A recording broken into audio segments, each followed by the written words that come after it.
Hello and welcome to Face to Face.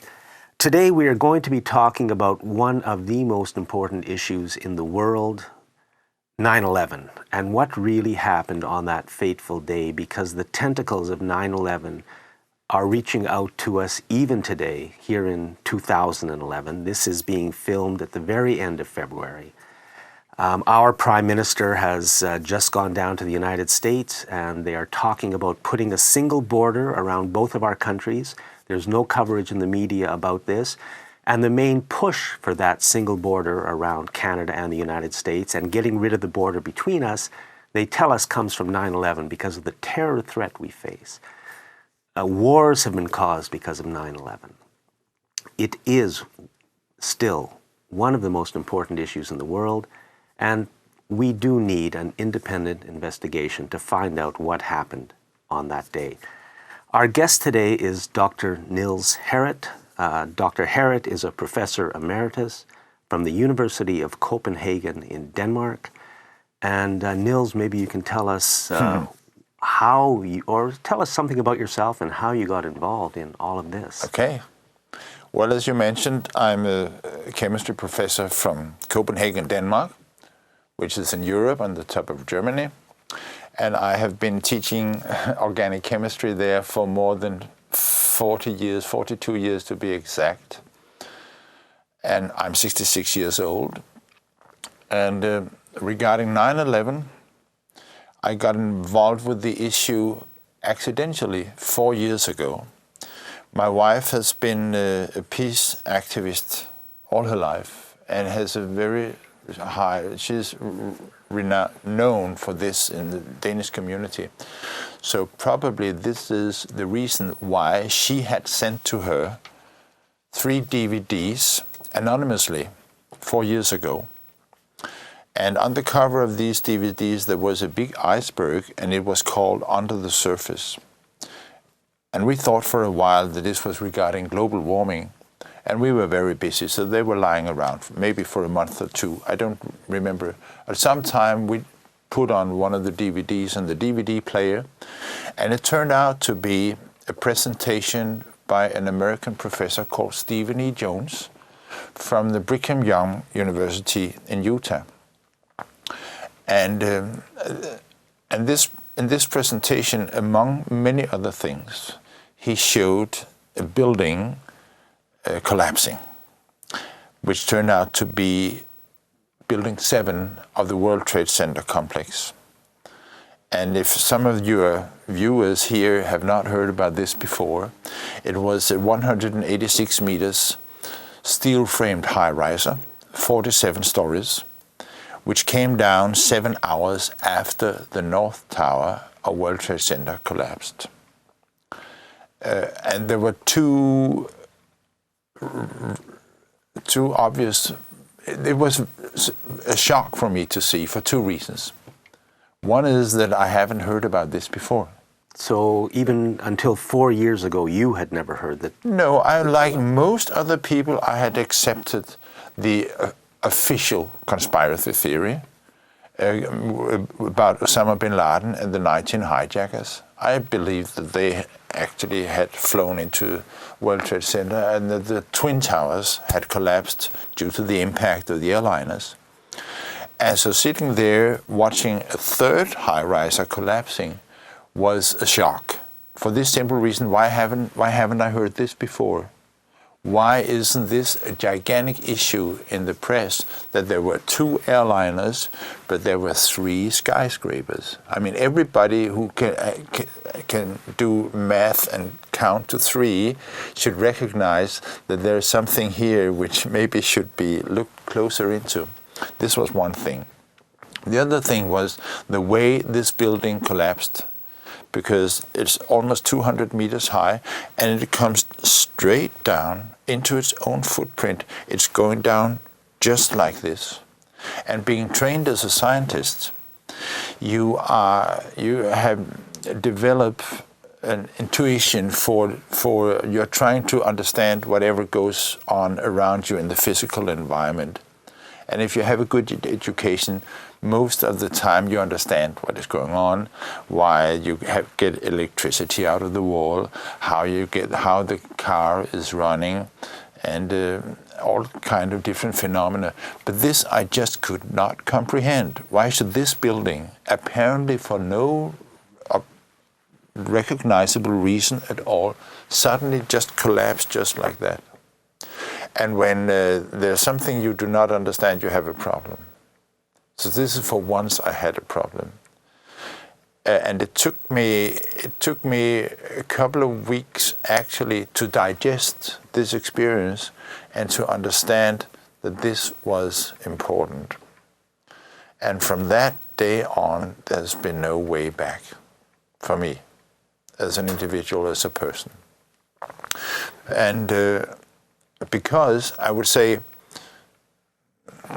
many people maybe consider that they found 9/11 at some time in their life and in time and space. I would rather say it is 9/11 which finds us. And 9/11 found me in the chemistry department of University of Copenhagen. And I realized that this meant that there was something I had to do. Because I can read the reports, the official technical reports. And as I understand, I did not understand the physics of what actually was happening. So I looked into this, and ever since, the more you look into it, the worse it gets. And you're talking about the entire 9/11 issue. The more you look at it, the worse it gets. Yeah. But maybe we should come back to the entire issue a little later on and just point our attention to this building 7, because or maybe I can give the result is there's no doubt that this building was taken down in a controlled demolition. I consider this to be mainstream scientific conclusion. There's no way around this conclusion. So there are so many observations which is only compatible with a controlled demolition. The most important is, the official explanation is that this building and the towers came down due to office fires. But it has never happened before in history that a steel-framed high-riser should collapse due to fire. And this is a very basic thing in science. Science is based on observation and experience. And since there have been maybe 400 or 600 reported fires in steel-framed high-rises, and at no occasion it has collapsed due to fire, means that the experiment has been done. The experiment has been done, and the conclusion has been drawn. A steel-framed high-riser simply does not collapse due to fire. So for the official investigators to claim that this was what happened this day is violation of scientific principles. Just for this simple line of reasoning alone. But next, the way this building is collapsing, it's falling what we call in free fall. The trajectory of the 47th story when it goes down is like an object falling with no support. It's going into free fall speed, which means that all supporting elements within the steel frame structure at that point was eliminated. As in, to see the whole building going down completely symmetrically means that all the elements, which are 24 core columns and 57 perimeter columns, all of these columns had to be cut at the same time for this phenomenon to happen. And this is basic, very simple elementary physics, and the conclusion is obvious that this building was taken down in a controlled demolition. We're talking about building number 7, which came down, I think around 5 or 5:30. 5:20. In the afternoon of September 11th, 2001. It was the third building that collapsed on the day of 9/11. Niels Harrit, Dr. Niels Harrit of Copenhagen University is saying that that is simply not possible. The way the building collapsed and the excuse given for its collapse, which is office fires, simply is not possible. Now ask yourself, what does this mean if that third building's collapse, which has it's barely ever made public. You said you yourself didn't find out about that until 2007. Why are they keeping it a secret? Who is keeping it a secret? Why can't we know the truth about what happened on that day? Yeah, well, it has not been shown in the mainstream media after the day itself. And funnily, this is a little footnote, the collapse was announced by BBC 20 minutes prior to its collapse. Yeah, imagine what that means. Yeah, but from that on, my wife and I, we started to, after a couple of months, just realizing that this was important, I wrote a little essay, submitted it to a newspaper. It was rejected. It was pushed around in the building. I submitted it for another Danish newspaper, and surprisingly, they wrote me back and say, "Hey, will you please extend it actually to the double size, and we'll take it," which they did. And it came. We are in March 2007, and so it was. And this is a fairly not big, but very influential Danish newspaper. And it was only about Building 7. Now look, here is a building which came down in a manner which is only compatible with controlled demolition. And that's it. Absolutely nothing happened. I thought if I just stand up on a soapbox and tell the truth, it will run by itself. But absolutely nothing happened. No official response, no media follow-up? No, absolutely nothing. It was the quiet was deafening. But so then I decided to put together a talk and presentation and take it from the bottom up, which actually meaning addressing each individual on a one-to-one basis and starting giving talks. And I have done this for a long time, and giving this presentation almost 100 times in many countries, all outside Denmark as well. But what happened then is another person in Denmark, actually an Australian, he translated this little essay into English and put it on his webpage. And from that reason, it was recognized. I didn't consider this. I said, okay, please do that. I didn't think much about it. But when it was translated into English, it was also recognized by a website called Patriots for 9/11 Truth, and I was asked if I would allow to be taken in the category scientists, for scholars, I think is the category on Patriots for 9/11 Truth, which meant that eventually that I was asked to review a paper by Kevin Ryan, who's a chemist, also in the 9/11 Truth movement. A very interesting paper about the fires following the collapse of the World Trade Center. And then I got in contact with Kevin Ryan and eventually was asked to join a team of scientists who was investigating the dust after the collapses of these three high-rises. And in the dust we have found remains of thermite, which we call nanothermite. It's a modern material. I'm giving a little overview.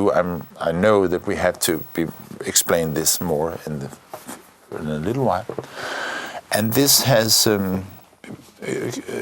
attracted definitely some attention, because the findings of this material in the dust is, well, Professor Jones, who I just mentioned, called this the last nail in the coffin. Other people call it the loaded gun of 9/11, because this material can be used as an explosive or an incendiary for cutting steel structures, which was happening on September 11th. The steel structures of these three high-rises were cut prior to their collapse.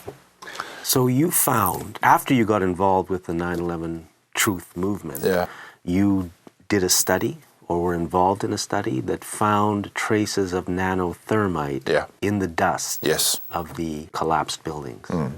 So maybe I should explain first what thermite is. It's an incendiary. An incendiary is a reactive material or mixture which works by means of heat. You can use it for setting on fires and arson, and it's used for that also. But the old-time thermite was a discovery by a German chemist called Hans Goldschmidt in 1893, where he discovered that if you take very finely divided aluminum and mix it with very finely divided rust, two powders, you mix these two powders like gunpowder, and if you can make them react, the reaction is very violent in terms of heat. Enormous amount of heat is developed, and elemental iron is a product from this reaction. And it comes out with a temperature of 2,500 degrees centigrade, which is very, very hot. It's a useful process since it can be used for welding. You get molten iron out of the process, which can be used for welding, say, train rails or tram rails, and was patented in 1898 and used for the first time in 1899, more than 100 years ago. So it's an old invention and very useful, but it can also be used to destroy other steel elements, in particular armor, because the iron coming out is more than 1,000 degrees hotter than the melting point of iron and steel. So you can use it in charges, in military grenades and torpedoes. And it's been used as such for 80 years at least, many years. So and this is thermite as an incendiary. And now what we have found is nanothermite, which is not the same thing as Hans Goldschmidt invented. It is in this case, the material has been manufactured using nanotechnological methods. In nanotechnology, you build the material from the atom, from an atomic scale and upwards. We call it the bottom-up approach, in contrast to the top-down approach. When if you want to make finely divided aluminum, you take a chunk of aluminum and you cut it up and you grind it eventually. This is a top-down approach. But in nanotechnology, you build the materials from the atomic scale and upwards. So it is not old wine or new bottled. There are two consequences of this approach which distinguish it from the good old thermite approach. First, the ingredients, which in this case is aluminum and iron oxide particles, are much more intimately mixed in the material. So they react with each other much faster and therefore more hot, more violently than they do in the old-time ordinary thermite. And next, due to the way of preparing it, you have the option of putting in other chemicals. Because I stress that the old-time thermite is an incendiary.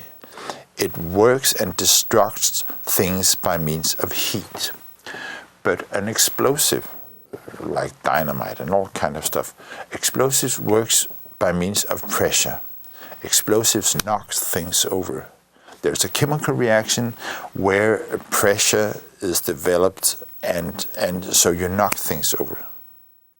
Now, when you're making nanothermite, you have the option to put in other stuff in the mix, which use the energy of the chemical reaction and transforms it into a pressure wave. So the nanothermite can be used as an explosive or as an incendiary. It can go either way. You have this option. And it also maybe has rocket fuel properties in this case, based on observations. I think that what you have found then, you and others, in the dust of the World Trade Center buildings is traces of nanothermite. Yeah. Now you saw a DVD of the collapse of building number 7, and you think that it's impossible for this building to have fallen because no other building has ever fallen because of office fires, and yet that's the official explanation for what happened to building number 7, the third building that fell on the day of 9/11, a building which many people have still never heard of. You did the study and you found traces of nanothermite. Now, how would nanothermite be used to bring down this building? This we do not know exactly. We do not know which role the nanothermite we found played in the demolition of the 3 towers, because the twin towers were definitely brought down also by controlled demolition. Not an ordinary controlled demolition. Just from seeing the videos of the 2 towers and Building 7, you'll observe that they're distinctively different, because the towers were brought down from the top down, starting at the impact of the airliners, while Building 7 was taken down from the bottom. This is more classical, conventional approach, if you want to, of a controlled demolition, where you eliminate the whole internal structure and then the building comes down in free fall. So the entire internal structure of Building 7 was eliminated in an instant, and the building then just collapsed down? Not exactly, but the last remains of the internal structure was eliminated. These buildings are over-dimensioned. There's a headroom, so you can, in terms of stability, so you eliminate what is not needed to keep the building up. So what remains after preceding the collapse itself, so what remains after this weakening of, and this is where you use thermite as an incendiary. You can use thermite for cutting the steel beams, and it's soundless. So as I see what's going on is that thermite has been used to cut the steel structure almost, so it just remains standing. And then the very last step of the demolition, the explosive charges come in, because they have to be timed very accurately in a very precise time sequence within nanoseconds in order to produce what we are seeing, namely a completely symmetrical collapse into its own footprint. Now, we have somebody who I think is a very serious person, Dr. Niels Harrit, a longtime chemistry professor from University of Copenhagen, saying that he believes that all 3 buildings on 9/11 were brought down as controlled demolitions. Yeah. Now, ladies and gentlemen, imagine the importance of this statement, and lots of people believe the same thing.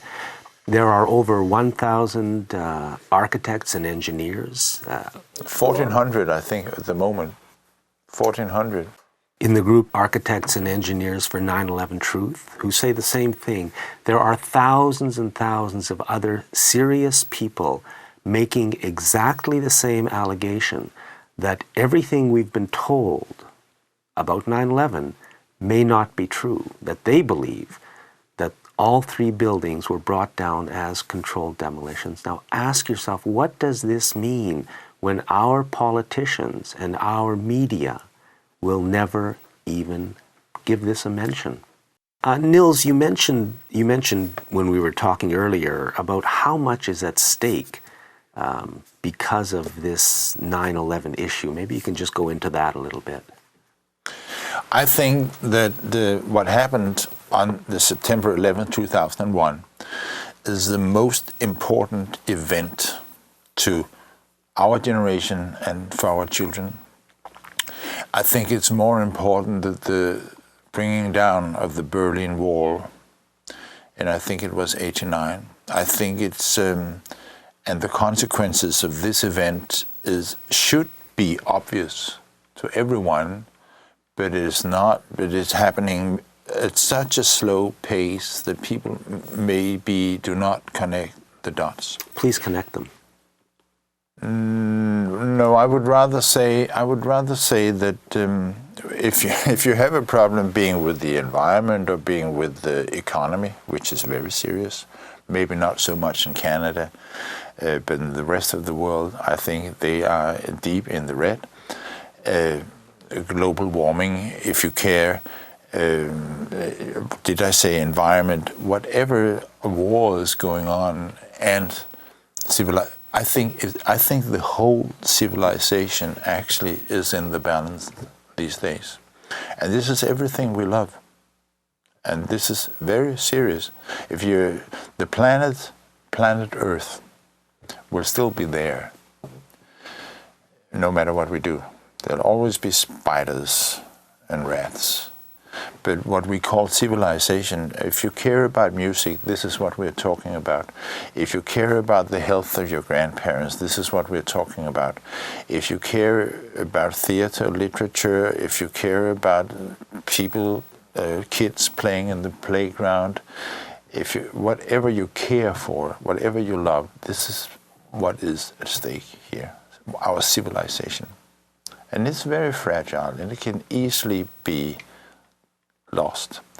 And I see 9/11 as the pivotal event which has triggered a whole series of evolutions. Civil rights is one obvious thing. In the airport, I had a body scan when coming here to Canada, in Amsterdam. Given to you by the Canadian? No, by the Dutch, by KLM, the Dutch airliner, and my wife. We were scanned, and this means that somebody actually can see your genitals. You stand there naked on their screen. If you go to Heathrow Airport in London, you'll see old women having to take off their shoes. And we all know that you're not allowed to take more than 100 milliliters of a liquid on board an airplane. It is all due to 9/11, and we have not seen even a single piece of forensic evidence for that the attack on the United States was carried out by Muslims. What I call the official conspiracy theory. Maybe we should rest a little. Conspiracy, I'm sorry. Conspiracy means that more than two people are talking together in order to do something illegal, okay? So everybody must admit that Osama bin Laden and the 19 hijackers were in a conspiracy according to the official version of events, were in a conspiracy to carry out the attack. So it must be considered a conspiracy theory, the official explanation. Now, there's been no forensic evidence for that this is true. We haven't seen any piece of evidence for it, which is remarkable since Denmark, when it got into the Afghan war. And so did Canada. We are at war in Afghanistan because of 9/11. No evidence ever been presented, according to Dr. Niels Harrit. This happened actually. Both our countries got into this war on Wednesday, September the 12th, less than 24 hours after the attack.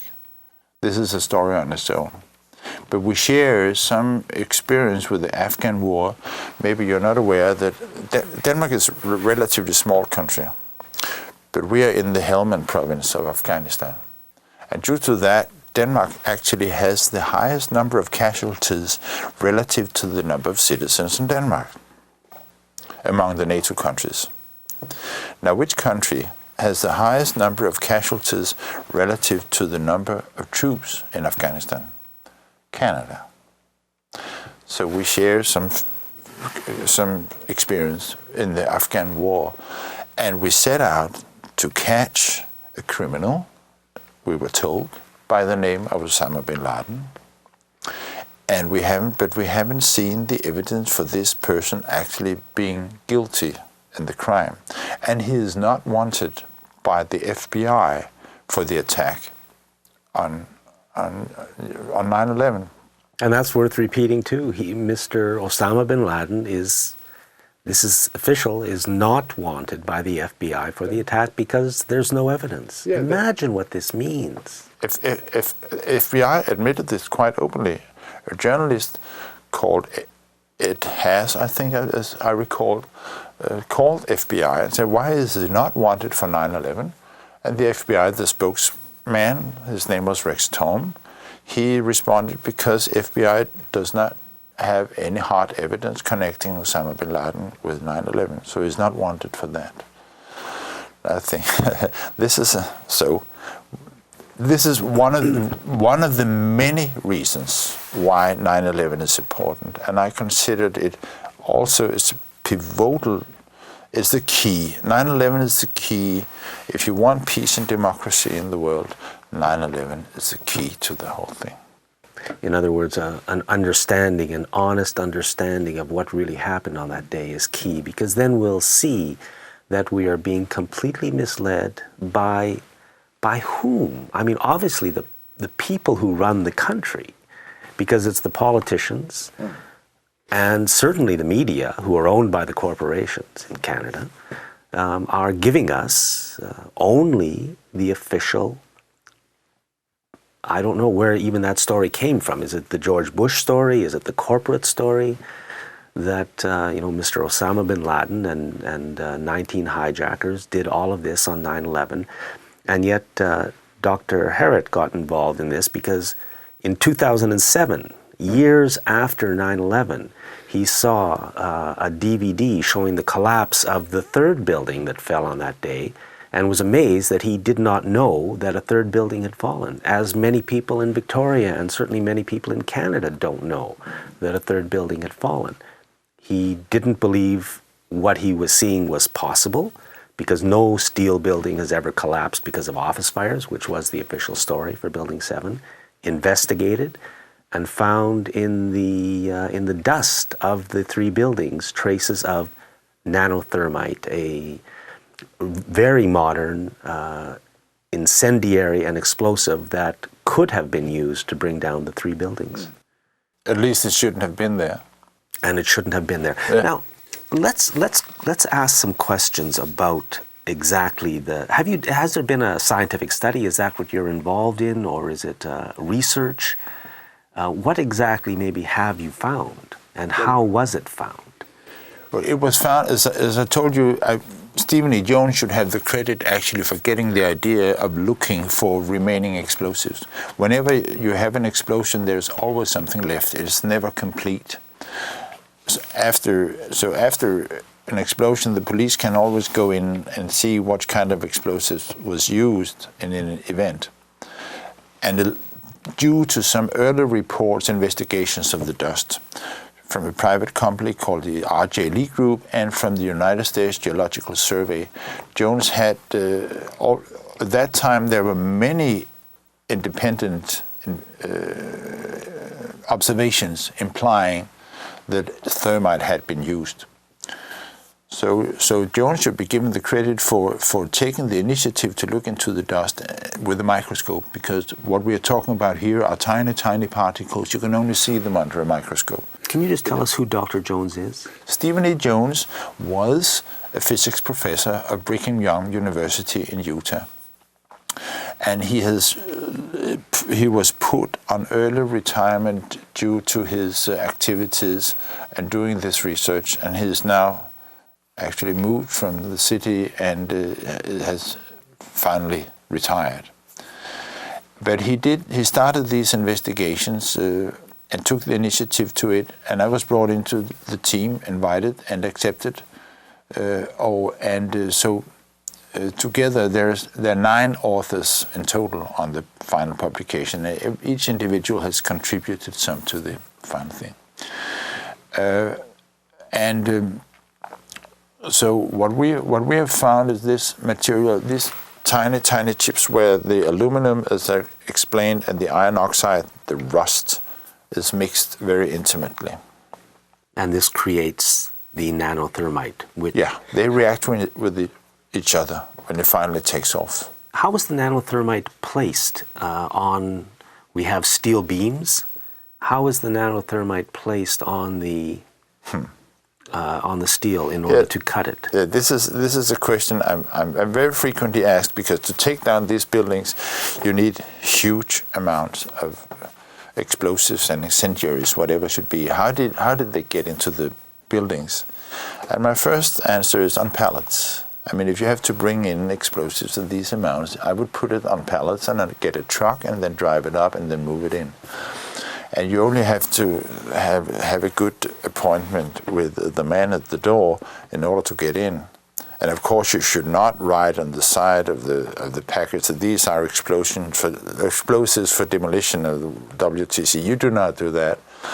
But of course, I understand your question is more subtle. How do you actually get access to the steel frame structure? Now, Kevin Ryan, who, as I mentioned once already, has written a series of 4 papers called Access to the Towers. Because of course we do not know the exact answer to your question, how they were brought in. But you can point to the facts, for instance, like which companies were tenants on the floors where the jetliners came in, which companies had the contracts doing renovation. There was a renovation program of the fireproofing of the whole structure, which had went on actually for some time.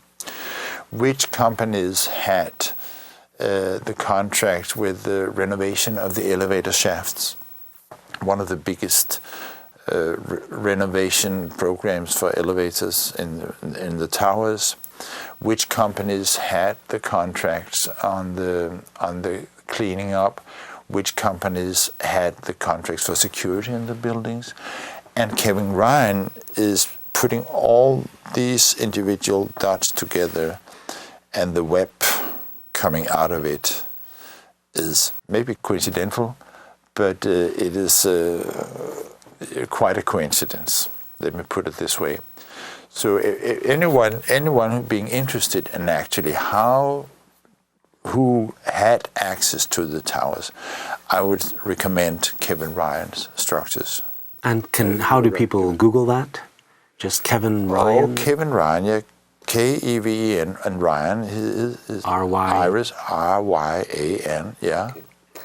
Now, and access to the towers. Or just Kevin Ryan and access, and they will get right to it. Yeah. And once again, we have to ask why we, the people of Canada, are not given any of this information. I mean, isn't this interesting and exciting news? Shouldn't CBC, CTV, the Globe and Mail, our own local news media, CFAX, the Times Colonist, shouldn't they be all over this? I mean, here is a story of monumental proportion, of monumental issue.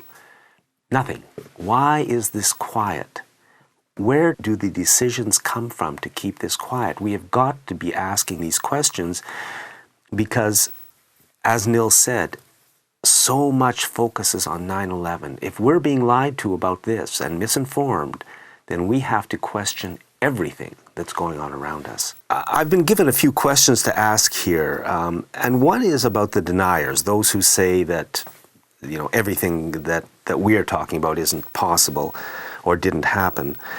And one thing they say is that the thermite that was discovered in your research is actually a natural occurring nanothermite that was created by the collapse of the buildings themselves. In other words, the pressures and etc.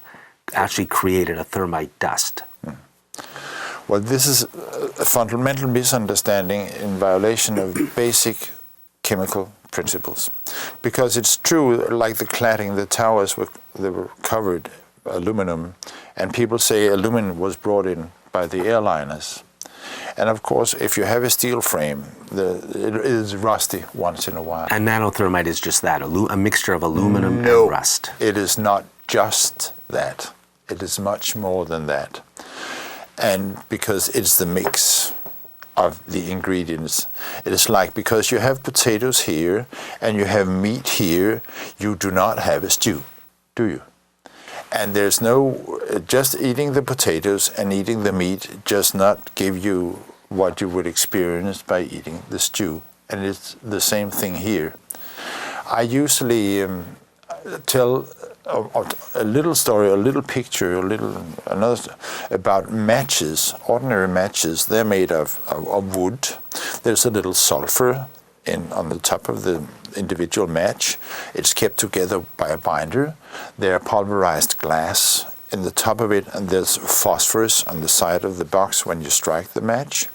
Now imagine you have a campfire, and you throw into the fire some small pieces of wood, a little sulfur, a little pulverized glass, a little phosphorus. Now, would you expect the next morning in the ashes to find a box of matches in the fire? And it's the same thing here. Yes. Just because you have ingredients, they will not come together to make a reactive mixture. And this fundamental chemistry, you cannot form a reactive material at high temperature. You cannot. Getting a reactive material like matches by just mixing the ingredients at high temperature in the campfire. So this is to imagine this is a violation of basic chemical properties. Okay. So the issue that the thermite is, or the nanothermite was a naturally occurring dust, is well, people carries saying no this should weight. provide the evidence. I mean, I know they will not be able to provide the evidence because they are violating basic chemical principles. But then make the experiments. Show us. And actually Stephen E. Jones did this experiment. He took a rusted steel beam and he poured onto molten aluminum, which melts at 660 degrees centigrade. He poured molten aluminum on the rusted steel beam, and guess what happened? Nothing. So he did the experiment. He's a great experimentalist. Could the dust have come from somewhere, some other source than the dust of the collapsed buildings? Or could it have been put in deliberately and somehow faked in order to... This is strange. When we were writing this paper you were referring to earlier, 2 or 3 pages, I think, is reserved for this chain of custody thing.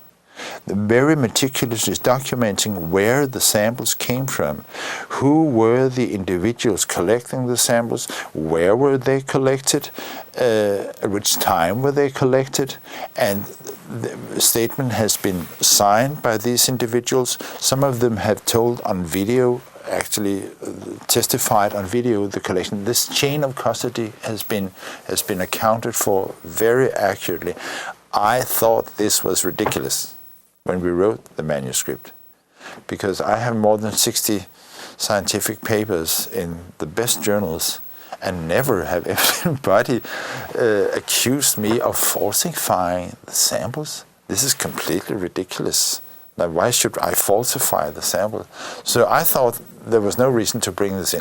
But my fellow authors luckily insisted for this having doing, because what you're saying is actually the only objections which have come up, that the samples have been spiked or even falsified.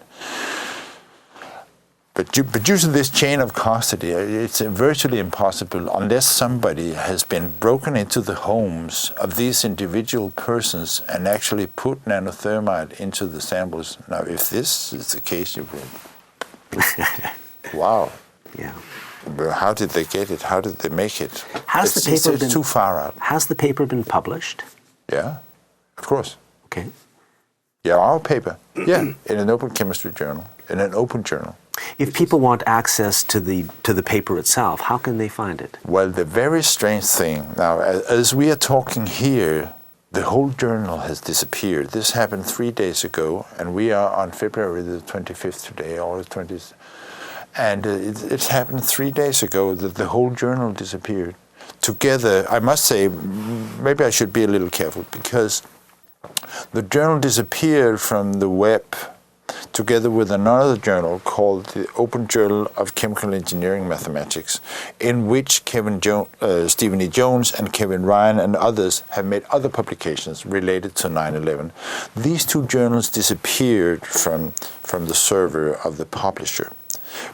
But the one about mechanical engineering mathematics, it has come back. So it may be that the journal we published in may come back also.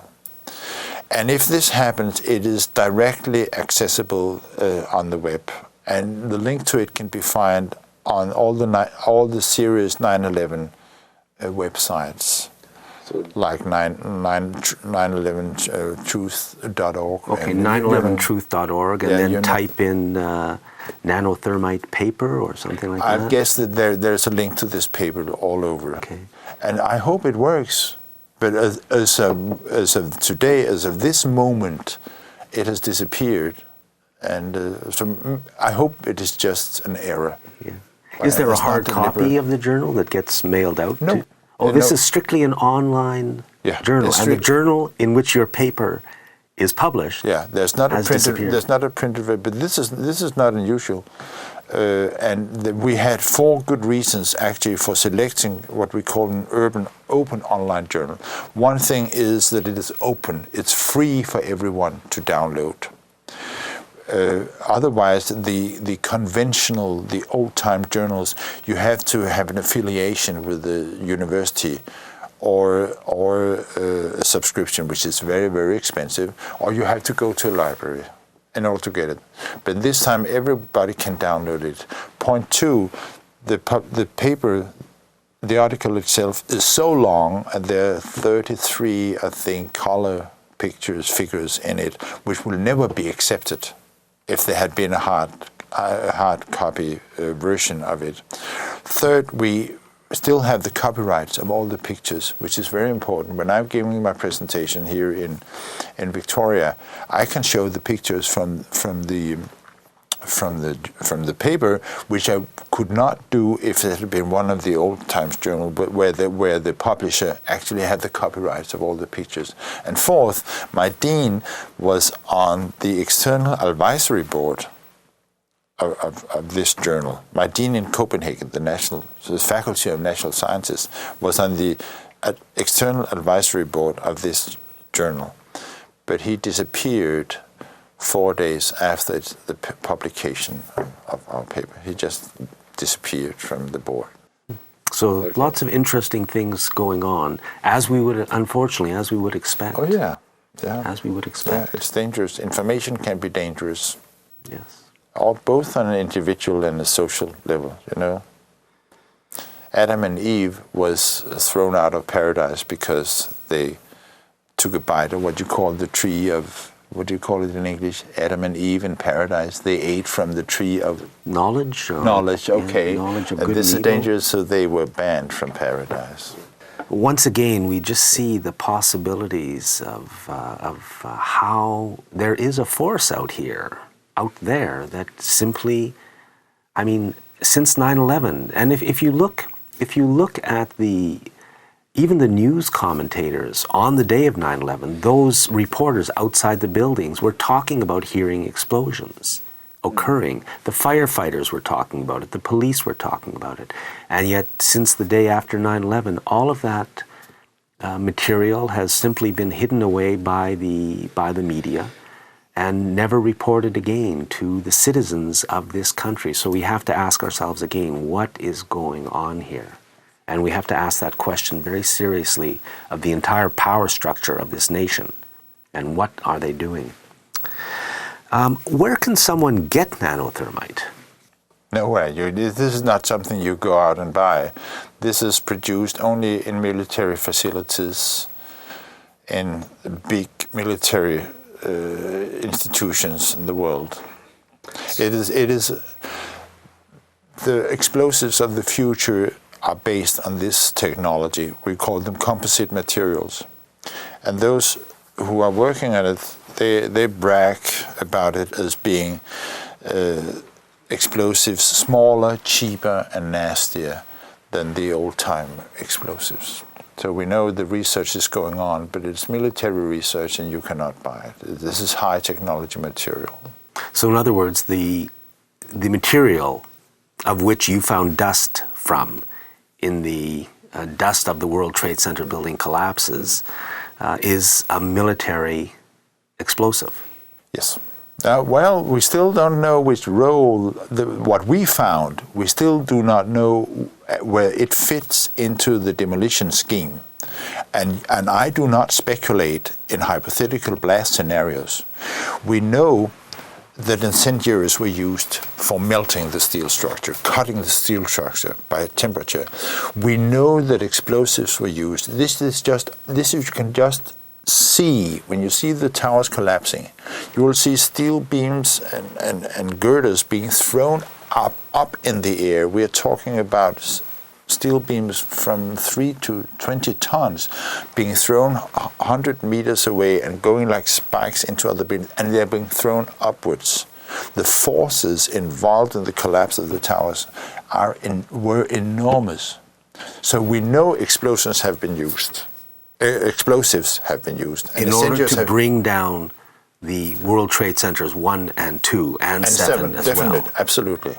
So we know explosives were used. This is what he's saying, and yet. Just watch, yeah. And yet, where is our media? Where are our politicians? If we know explosives were used, then what in the world is going on? But we do not know where the red grade chips, which we found, fit into this whole picture. And I'm sorry, say that again. We do not know where. We don't know where the nanothermite fit into this picture. We do not know the exact role played by the reactive remains we found. Actually, I believe that 2 kinds of incendiaries were used, but this is will be getting a little bit more complicated. So I should not take my conclusions any further regarding the nanothermite. It shouldn't have been there, and this is never found in other demolitions, dust or fires, collapses. It's not been known prior to 9/11. You mean the finding of nanothermite in the dust, showing that it was this material there. And so we do not know exactly what it is. But somewhere out there must be somebody who knows exactly what it is. So if it was something innocent, I would expect them to come forward and tell us, this was just paint or something like that. But 2 years has gone by since the publication of our paper, and this hasn't happened, which makes me very confident, actually, that our conclusions are not, that we haven't overlooked something. Now you're on a speaking tour of Canada. Yeah. This is at the very end of February when this interview is taking place, the 26th, I think. Okay. Where have you been in Canada, and where are you going? Well, we started in Edmonton 4 days ago, and we have been to Vancouver the day before yesterday, and now we are in Victoria.